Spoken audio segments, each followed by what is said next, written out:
Hey Luke, sorry to interrupt, but I had a question. I'm not a fan of BGS and I just watched Internet Historian video on 76 and don't understand how people still trust them. They seem Oh, cut off. They seem unwilling to be better and have objectively lied to fans constantly. Thank you. Yes, I agree.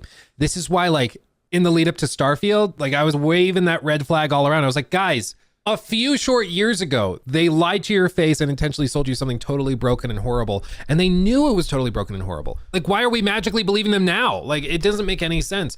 And I think there's two parts of it. For one, I think it's that, like 53 Nights says, they did make some improvements. They did fix it up. And even though I still don't think it's particularly great, I can understand why people are playing it and there is a community there. So they worked on it. And honestly, I think a lot of that goes to Pete Hines, who's since retired.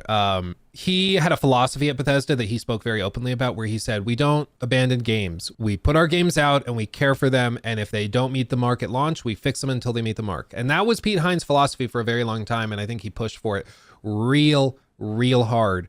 He was pushing for it at Arcane Studios Austin and wanted them to kind of see a redemption arc for Redfall. That was something he talked about very openly.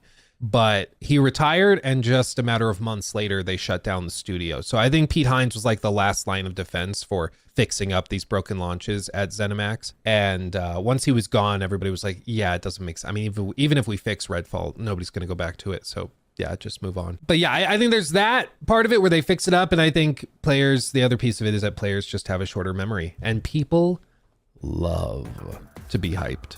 They love it because it's fun.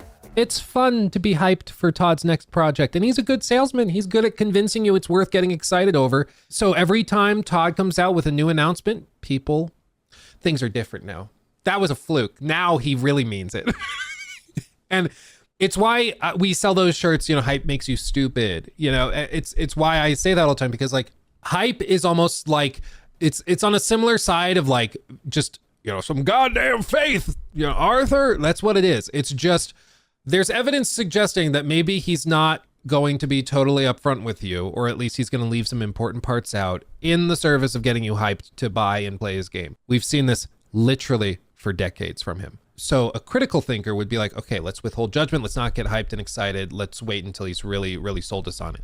But the hyped people go, no, I have faith he's gonna figure it out. This is the time. This is the time he's gonna live up to it. And yeah, like these other games didn't totally live up to it, but it's because it was building to this. There's always an excuse. There's always a reason. I can understand why people want to do that, because that sort of self-delusion is fun, and it's a lot easier to go through the industry excitedly and hyped up for stuff when you just turn off your critical thinking. But it's also a great way to get conned and to have your money wasted and your time and passion and care wasted.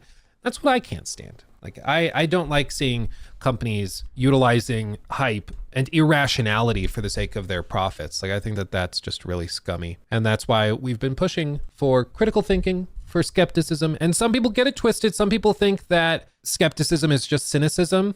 Does not translate like that. We just withhold judgment until there's sufficient evidence. And when there's a track record of constant and consistent abuses, the standard gets raised a lot.